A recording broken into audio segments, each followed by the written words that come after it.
Hooray! Spoiler time. Spoiler time. Actually kind of leak time. Some of these cards are leaked today, which is pretty sweet. And there's this one card in particular. Finally, Hydra's got an impressive, amazing Hydra. That was much needed. Hats off, Wizards. You finally did it right. I like this diamond on my head. It reminds me that I'm worthless. But all of you are not. All right, moving forward. Cavalier of Squall. It's got flying. When Cavalier of Squall enters a battlefield, you draw 3 cards, then put 2 cards from your hand on the top of your library. When Cavalier of Squall dies, shuffle it into your library and scry 2. I like that it has an entering the battlefield effect, and the card has an exiting the battlefield effect. This would probably be pretty sweet in an Is It build, but is it really? Because it's 3 blue mana to get it out there to begin with. And that could be a bit tough, but maybe like a one of, maybe in it, maybe it's a rough maybe, guys, but it's a possibility. But it's really cool. Entering battlefield and exiting battlefield, liking it. Pretty sweet. This card I love. It's an uncommon, very simple. It might be a reprint. God, what's the name? I can't remember the name of this card. Someone help me out in the comment section. But what it does, put target creature with power 4 or greater on the bottom of its owner's library. That is pretty cool. There's really no downside other than, I guess, if they were to tutor it up or something, or, when they shuffle their library, it could go back up on top, they can get that card again. But this is putting a creature, this is removing a card with power 4 or greater. I think that's pretty nifty. But again, you kind of have to sideboard something like this if you were to actually play it. Because what if your opponent doesn't run any creatures that have power 4 or greater? Then you're just stuck with this thing in your hand the entire game. It does absolutely nothing. Unless you want to do it to your own creature, maybe to save it. It is an instant speed. So there is that. Pretty cool. Then we have It's About Bloody Time. That's what I'm talking about. Gargos Vicious Warden has entered the arena. Well, pretty soon he'll be in the arena. I'm so pumped to get back onto MTG Arena and just start going to Pound Town. For sure. Twitch will be back up. All that stuff, especially when Core Set 2020 does drop. Gorgos Vicious Warden is nasty. It's a 6-drop legendary creature Hydra. I would definitely run 2 or 3 of these in any deck if I'm trying to go a Hydra route. Hydra spells you cast cost 4 less to cast. Maybe even 5. Who knows? It is 6, though, to bring it out, but that's okay. Whenever a creature you control becomes the target of a spell, Gargos Vicious Warden fights up to 1 target creature you don't control. That's really cool, but odds are they're probably going to target your Vicious Warden first, because if you're running tribal Hydra, because this thing is just so strong. But at least you're going to get that, boom, smack one of his creatures effect. So you're going to be able to kill one of his creatures, and every Hydra spell you cast costs 4 less. Take a look at the Hydras right now we have running in Standard. You got Mr. Crosses over here. You got the Hungering Hydra. Everyone knows Crisis. This thing's already like $24, $23 right now, and it's only going to get even better now with Crisis out. This thing is stupid, man. And then you got Hungering Hydra over here, which is, actually, this one's going to rotate out in like 3-4 months, but nonetheless, not yet. Still a really cool card that can ramp up. With the +1/+1 counters on it. Hungering Hydra can't be blocked by more than 1 creature. That's cool. When Hungering Hydra is dealt damage, put that many +1/+1 counters on it. Really, really like it. Voracious Hydra is the new guy over here. From M20 also. Voracious Hydra enters the battlefield with X +1/+1 counters on it. So it costs 4 less of those. It costs 4, you're paying, like, if you paid 4, okay. You're getting a reduction on the X cost by 4. That is insanity. Because you remember, to bring out the first card, to bring out your Hydra in the first place, Gorgos, you're going to need 6 mana. And you're going to want to ramp up to get it. And right now, in Standard, there is a sick ton of good ramp you can use to get these kind of creatures out. So you're already going to have at least 6 mana on board. So everything on top of that, it's like X would be 8 if you had 6 out. I mean, it's stupid nuts, man, how much you can get away with here. Bioessence Hydra is another card, another Hydra in Standard. Really, really cool. I am really excited to play with this new Hydra. Hydra's finally got something good. Yes, it's expensive, but if you're playing Hydras, you're going to be ramping into them regardless. My turn 2, or is it turn 2 win deck in Modern, might be able to utilize a card like that. No, probably not. Because it is running Hydras, though. But I wouldn't be able to help him. Never mind, I said that. Moving on. Bloodsoaked Crap. So here's a 6-drop over here. You tap it, pay 2 life, discard a card. Sacrifice a creature.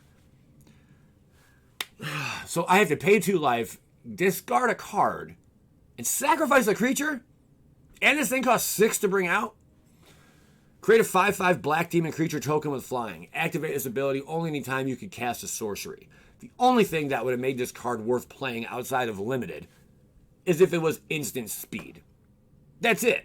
Otherwise, you're looking at Bloodsoaked Altar of crap. This thing really doesn't do anything. Unless you can cheat this card into play, now you're cooking Heaven's Bakery. If you can cheat this thing without paying its casting cost, I would play it. I would definitely play it at that point.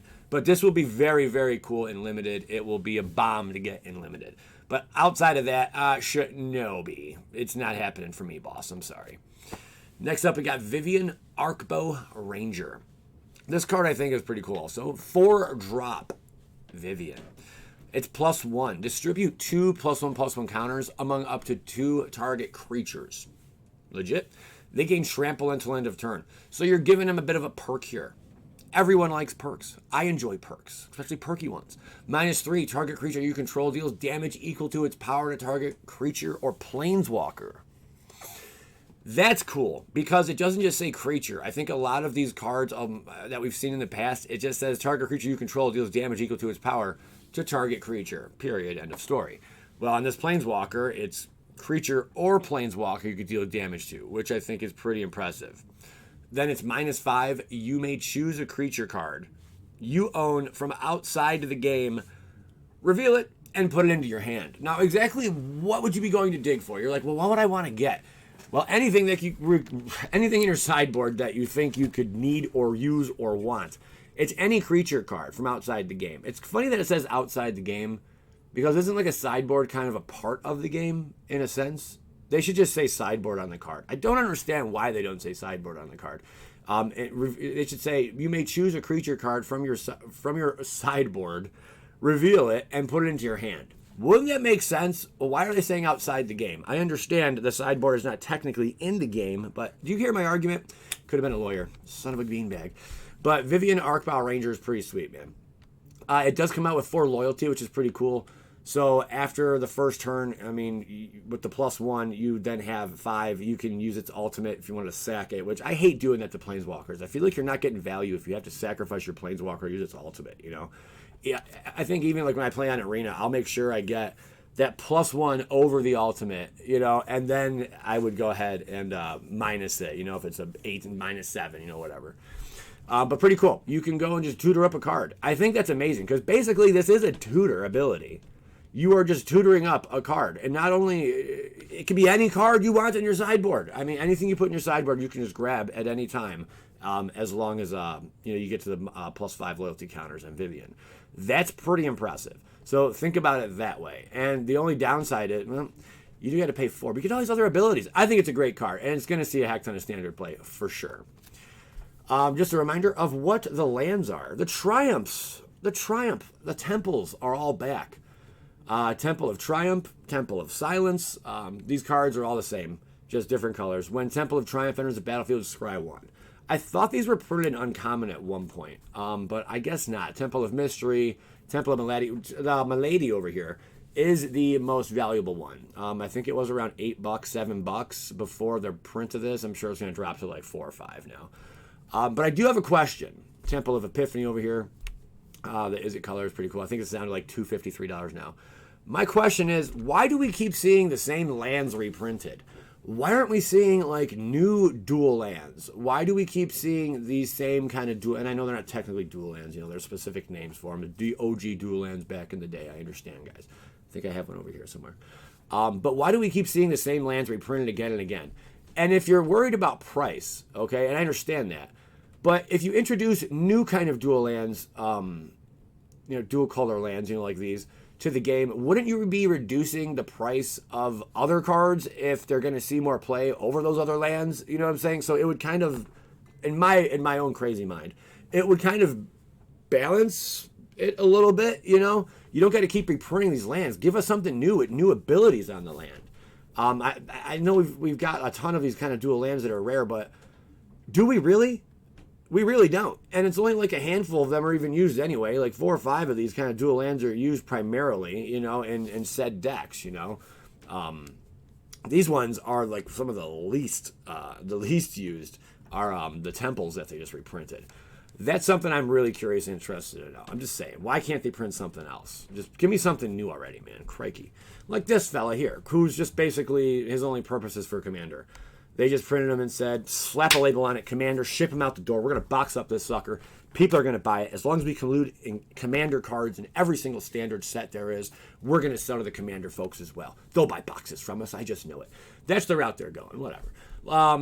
Really cool card, though. Elf Advisor, Legendary Creatures. This thing's going to be a nice price tag on it, too. It's a 3-drop. Legendary spells you cast cost 1 less to cast. There's more. Exile 2 legendary cards from your graveyard. Until end of turn, each legendary card in your graveyard gains. You may play this card from your graveyard. Notice it says play. It does not say cast. The pen is mightier than the crown. I don't think so, dude. On something. But yeah, that's pretty cool. So exiling 2 legendary cards from your graveyard until end of turn. Each legendary card in your graveyard gains. You may play this card from your graveyard. You can play it. You don't got to cast it. You don't got to pay for the mana cost. You can actually play the card, which is.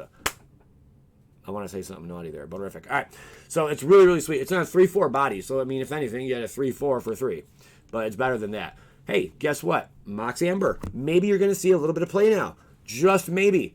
Call me crazy. I know. The more I think about it, the more I hate the card now.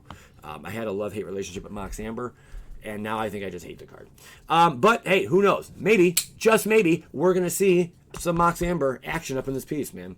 Keep your fingers crossed. I appreciate you guys tuning in. I'm Joey Moss, Bad Boy Gaming. Punch that like button right in the mouth, because that's where it goes, baby. Right in the mouth. Love you guys. PLA.